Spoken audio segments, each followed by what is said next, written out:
तो सुन ले। हम तारकासुर की तपस्या खंडित ना करें, इसके अतिरिक्त ब्रह्मदेव का और क्या संदेश हो सकता है? देवराजेंद्र, आपका स्वार्थ अनुमान लगाने की कभी भूल नहीं करता। नारायण नारायण। देव ऋषि नारद, गंग गंग गंग गंग गंग। आप सत्य को सुनकर उत्तेजित क्यों हो रहे हैं देवराज? किंतु क्यों क्यों न जाए हम तारकासुर की तपस्या खंडित करने? क्योंकि इसका परिणाम आपके हित में शुभ नहीं होगा। क्यों क्यों शुभ नहीं होगा देवर्षि? त्रिदेव तथा महाशक्तियां सदैव दुष्टों का पक्ष क्यों लेती हैं? नारायण नारायण, अति उत्तम, सत्य कहा। इसी कारण तो आज आप देवराज हैं। देव ऋषि नारद, ये सत्य है देवराज, ये तो सत्य है।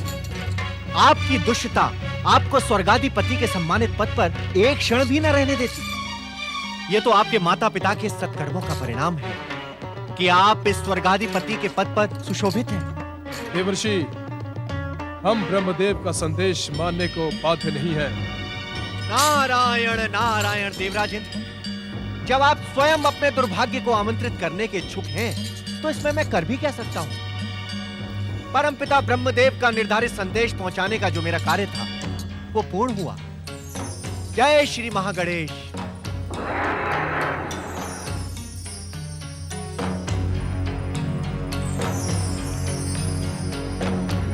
क्या होगा देवराज?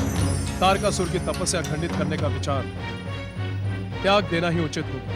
क्यों ना हम सब ब्रह्मलोक चलकर परमपिता से निवेदन करें कि वे तारकासुर को ऐसा वरदान ही ना दे जिससे देवताओं और स्वर्ग के सम्मुख कोई संकट उत्पन्न हो। आपने उचित परामर्श दिया है भगवान। ब्रह्मलोक चलें।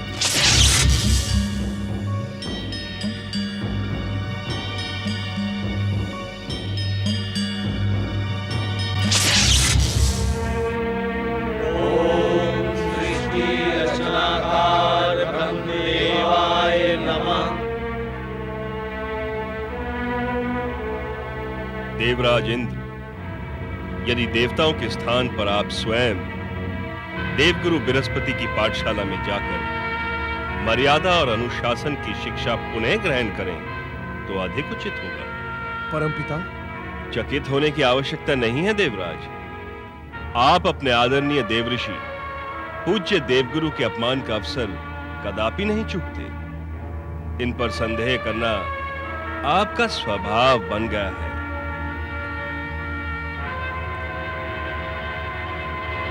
किंतु परमपिता, क्षमा मांगने के स्थान पर अपने अपराधों को ढकने का प्रयास ना करें आप। क्षमा परमपिता, क्षमा। देवगणों, हमें आपके यहां आने का कारण भली भांति ज्ञात है, किंतु नारद ने जो कुछ भी कहा वही सत्य है। तारकासुर की तपस्या को भंग करने का प्रयास ना करें आप। ऐसी स्थिति में तो तारकासुर की तपस्या पूर्ण हो जाएगी परमपिता। तो उसमें अनुचित क्या है? जो भी व्यक्ति कर्म के प्रति निष्ठा और दृढ़ता का पालन करेगा, उसका हर कार्य निश्चित ही पूर्ण होगा। किंतु परमपिता, तारकासुर वरदान पाकर अपनी पितामही दिति की मनोकामना पूर्ण करने के लिए सर्वप्रथम स्वर्ग पर आक्रमण करेगा। हम देवताओं पर एक कृपा करें परमपिता, आप तारकासुर को वरदान देने ही ना चाहें। आप सब हमारे कर्तव्यों की नई परिभाषा रचने का प्रयास कर रहे हैं। सच्चे मन से आराधना करने वाले को वरदान देना हमारा परम पावन कर्तव्य है। ऐसी स्थिति में हमारा क्या करना उचित होगा परमपिता? स्वर्ग की सुरक्षा के लिए आप सब भी आराधना और तपस्या को माध्यम बनाकर अपनी दिव्य शक्तियों का विकास करें।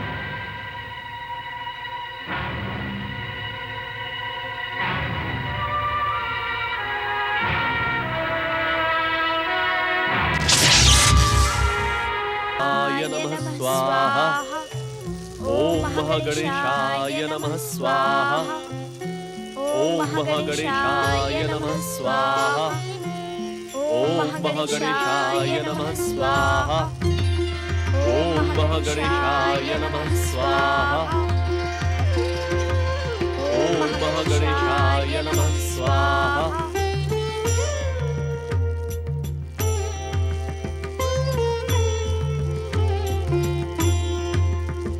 परम महागणेश, प्रणाम प्रभु प्रणाम।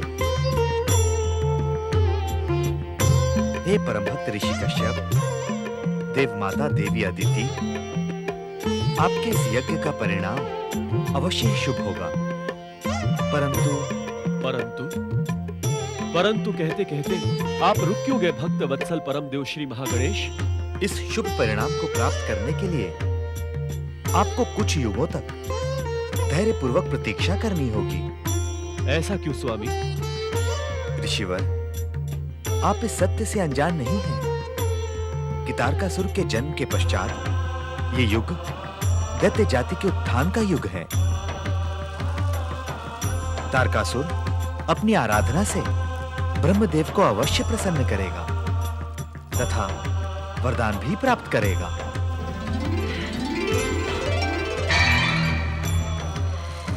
प्रिय पुत्र वधु। अर्थात? हाँ ऋषिवर, वरदान प्राप्त करने के पश्चात तारकासुर देवराज इंद्र को पतित कर स्वर्गलोक पर अधिकार कर लेगा। ऐसा अनर्थ ना करें श्री महागणेश। सृष्टि के नियमों को समझने का प्रयास करें देवी अदिति। धर्म की स्थापना तथा अधर्म के सर्वनाश के लिए दैत्य शक्ति जब तक चरम सीमा तक नहीं पहुंचेगी, उसका सर्वनाश कैसे होगा? परमदेव, आप तो धैर्य की प्रतिमूर्ति हैं देवी अदिति। आपका उद्विग्न होना उचित नहीं। आप दोनों मेरी कृपा पर आश्वस्त रहें।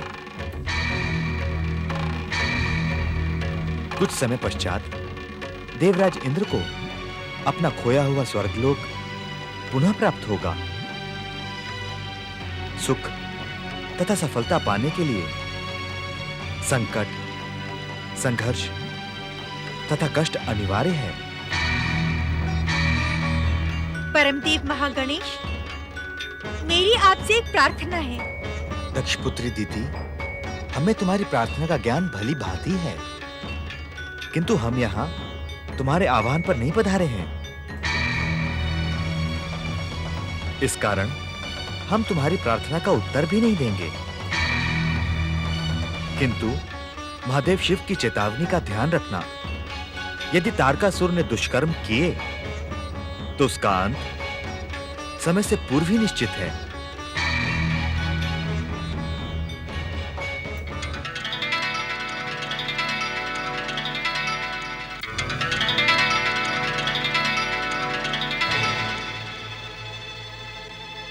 पाखंडी ऋषि, सुन लिया आपने अपने श्री महागणेश की भविष्यवाणी? अब मेरी तारक को वरदान पाने से इस संसार की कोई भी शक्ति नहीं रोक सकती। हाँ?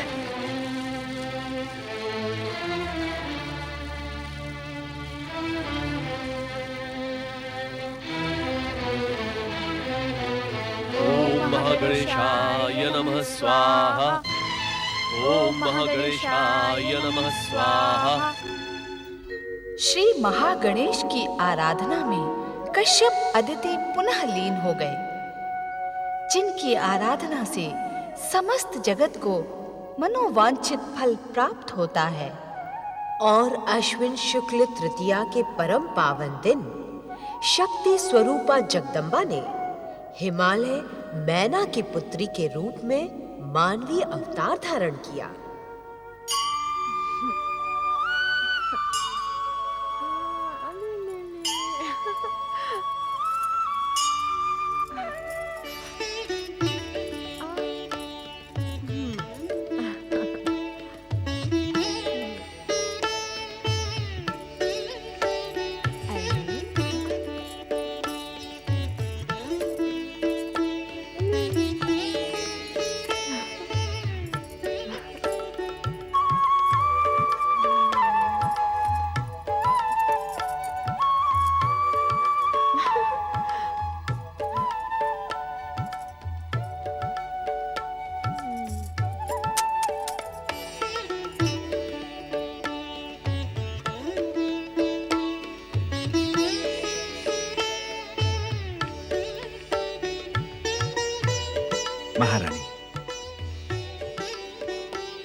महारानी है कहाँ?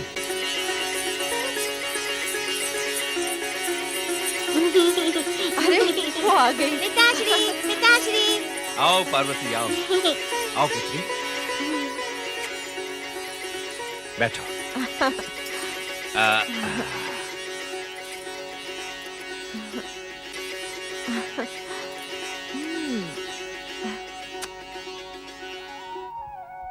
शुक्ल पक्ष के चंद्रमा की भांति समय के साथ देवी पार्वती पूर्ण युवती बन गई।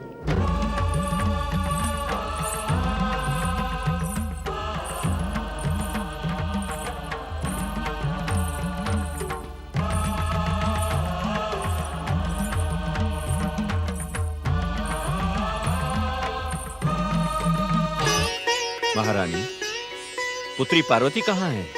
हिमालय पर्वत के हिम शिखरों पर अपनी सखियों के साथ न जाने क्या खोजती रहती है। ये आयु ही ऐसी है महारानी। इस आयु में मनुष्य जितना देख पाता है, उससे भी अधिक देखने की जिज्ञासा में भटकता रहता है।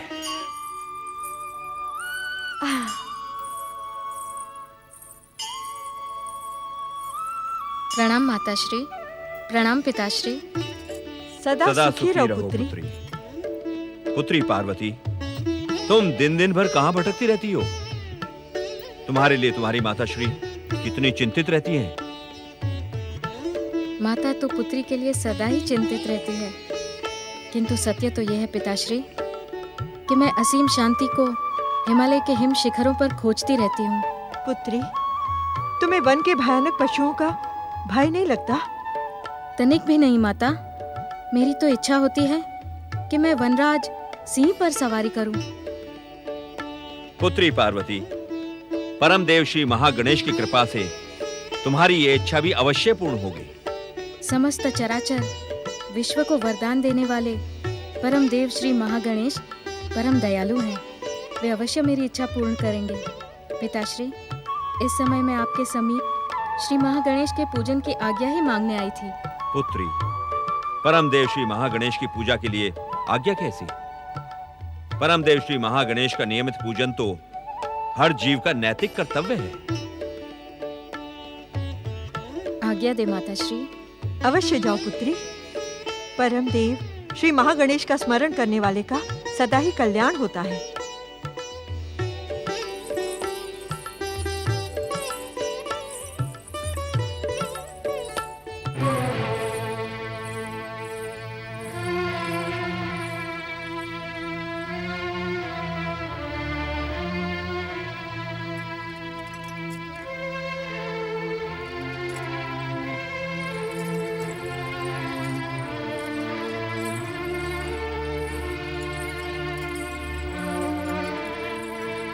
क्या हुआ स्वामी? आप यकायक गंभीर क्यों हो गए? महारानी मैना, क्या आपको अपनी युवा पुत्री पार्वती को देखकर चिंता नहीं होती? स्वामी, हर कन्या के माता पिता को अपनी पुत्री के भविष्य की चिंता होती है, किंतु सत्य कहूं तो मुझे पार्वती को लेकर तनिक भी चिंता नहीं है। अर्थात? स्वामी, पार्वती जैसी योग्य, रूपवती और सुशील कन्या से विवाह करने के लिए तो संसार के सर्वश्रेष्ठ युवक भी लालायित होंगे। आपका कथन पूर्ण सत्य है महारानी, किंतु माता पिता का कर्तव्य हमें शीघ्र ही पुत्री पार्वती की इच्छाओं को पूर्ण कर सकने में सक्षम योग्य वर की खोज प्रारंभ कर देनी चाहिए। नारायण नारायण। प्रणाम प्रणाम। आपका कल्याण हो महाराज हिमालय एवं महारानी मैना। मैं ना जाने कब से आपको पुत्री जन्म की बधाई देने के लिए उत्सुक था, और इसी उत्सुकता में आपकी तेजस्विनी पुत्री पार्वती विवाह के योग्य भी हो गई। आप उचित समय पर पधारे देवर्षि। हम पार्वती के विवाह पर ही विचार कर रहे थे। देवर्षि, परम देव श्री महागणेश की कृपा से इस संसार का कोई भी रहस्य आपके लिए रहस्य नहीं। कृपया करके पार्वती के योग्य वर प्राप्ति में हमारा मार्गदर्शन करें। नारायण नारायण। सत्य तो यही है हिमाचल राज हिमालय कि मैं इस समय परमदेव श्री महागणेश की आज्ञा पाकर इसी उद्देश्य से यहां प्रकट हुआ हूं। किंतु देवी पार्वती हैं कहां? देवर्षि, पुत्री पार्वती तो परमदेव श्री महागणेश की नियमित पूजा के लिए गई है। नारायण नारायण, इसका अर्थ तो यह हुआ महाराज हिमालय कि सदा स्थिर रहने वाला नारद आज स्थिर होकर देवी पार्वती की प्रतीक्षा करेगा और आज वो अपने ज्योतिष ज्ञान से देवी पार्वती का भविष्य